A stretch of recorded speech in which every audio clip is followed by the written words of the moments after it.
Hello বন্ধুরা, চেটেপুটে বাঙালি রান্নাঘরে আপনাদের স্বাগত জানাই। আজকে আমি রান্না করব পোলাও। তবে হ্যাঁ, বাসন্তী পোলাও করব না, আজকে করব সাদা ঝরঝরে গোবিন্দভোগ চালের পোলাও। তাহলে চলুন দেখে নিই কী কী লাগছে। প্রথমে আমি এখানে 1 কেজি গোবিন্দভোগ চালটাকে ভালো করে ঘিয়ের সাথে মাখিয়ে নিয়েছি। তারপরে এখানে লাগছে 250 গ্রাম দুধ, পরিমাণ মতো চিনি, তেজপাতা, গোটা গরম মশলা, আদা কুচি, লঙ্কা, রিফাইন তেল, আর এখানে নিয়ে নিয়েছি কাজু কিশমিশ, আর রইল ঘি আর নুন। তাহলে চলুন দেখে নিই রেসিপিটা। প্রথমে দিয়ে দেব তেজপাতা। তেজপাতা দেওয়ার পরে দিয়ে দেব পরিমাণ মতো সাদা তেল। সাদা তেলটা একটু বেশি করেই দিলাম, কারণ এটাতেই তো পুরো রান্নাটা হবে। তো তারপরে দিলাম গোটা গরম মশলা। গোটা গরম মশলা দেওয়ার পরে দিয়ে দেব আদা কুচি। আদা কুচিটা দিলে পোলাওর গন্ধটা ভীষণ সুন্দর আসে, সেই কারণে আদা কুচিটা দিয়ে দিলাম। এরপরে এই মশলাগুলো ভালো করে ভেজে নেব, যতক্ষণ না লাল লাল করে ভাজা হচ্ছে। তো এখানে মোটামুটি লাল লাল করে ভাজা হয়ে গেছে। এরপরে এর সাথে অ্যাড করব 1 চামচ মতো ঘি। ঘি দিলে পোলাওর সেন্ট খুবই সুন্দর আসে, আর কালারটাও ভীষণ ভালো আসে। যেহেতু এটা বাসন্তী পোলাও করব না, তাই ঘিটা দিয়ে দিলাম। বেশ সাদা ফটফটে থাকবে, ভীষণ ভালো লাগবে। তো মোটামুটি এখানে আমার মশলাগুলো দেওয়া হয়ে গেছে। তারপরে এই যে ঘিয়ে মাখানো গোবিন্দভোগ চাল দিয়ে দেবো। এখানে 1 কেজি চাল নিয়েছি, তো এখানে 1 কেজি চালটা পুরোটা দিয়ে দেবো। এরপরে একদম ভালো করে নাড়াচাড়া করে নেব, আর আঁচটা সবসময় একটুখানি অল্প রাখবো। বেশি করলেই চালটা কিন্তু নিচে লেগে যাবে, আর নিচে লেগে গেলেই পুড়ে যাবে। তো এখানে মোটামুটি আমি দিয়ে দিয়েছি। এরপরে ভালো করে নাড়াচাড়া করে নেব। আসলে পোলাও রান্নাটা অতটাও কঠিন না যতটা আমরা ভাবি। পারলে সবই সহজ, আর না পারলে সব কিছুই কঠিন। তবে হ্যাঁ, চাল আর জলের পরিমাণটা অবশ্যই ঠিকঠাক রাখতে হবে, না হলেই পোলাও করতে গিয়ে খিচুড়ি হয়ে যাবে।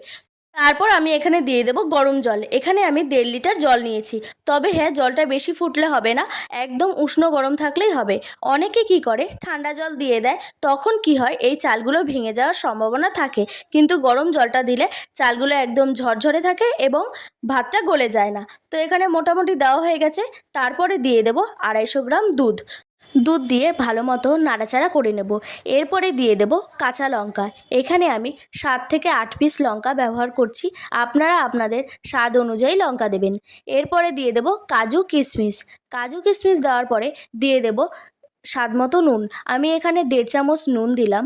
নুন দেওয়ার পরে দিয়ে দেব সবথেকে গুরুত্বপূর্ণ জিনিস, চিনি। চিনিটা দেওয়ার কারণ হলো এই ভাতগুলো গলে যায় না, একদম ঝরঝরে থাকে। এখানে আমি 3 চামচ চিনি ব্যবহার করেছি। তো মোটামুটি আমার সব কিছু দেওয়া হয়ে গেছে। এরপরে ঢাকা দিয়ে রেখে দেব প্রায় 5 মিনিট মতো। তো মোটামুটি 5 মিনিট হয়ে গেছে। এরপরে চালটা যখনই ফোটা শুরু করবে, তখনই কিন্তু নিচ থেকে ভালো করে নাড়াচাড়া দিয়ে দেবেন। আর পোলাও রান্না করুন বা খিচুড়ি, সব সময় মনে রাখবেন যে আঁচটা কিন্তু কমেই রাখবেন, নিচের লেগে গেলেই হয়ে গেল। তারপরে আবারও 5 মিনিটের জন্য ঢাকনা দিয়ে রাখবো। তারপর 5 মিনিট পরে মোটামুটি আপনার পোলাও রান্নাটা প্রায়ই হয়ে যাবে। তবে হ্যাঁ, বেশি নাড়াচাড়া করবেন না, তাহলে কিন্তু গায়ে গায়ে লেগে লেগে যাবে, আর ভাতটা পুরো ভেঙে যাবে। তো এখানে আমার মোটামুটি হয়ে গেছে, আর একটুখানি বাকি। তো এখন আমি আরও 5 মিনিটের জন্য ঢাকনা দিয়ে রাখবো, তাহলেই মোটামুটি আমাদের পোলাও রেডি হয়ে যাবে। তো এখানে এই যে হয়ে গেছে মোটামুটি পোলাও। এরপরে সবার শেষে দিয়ে দেব ঘি।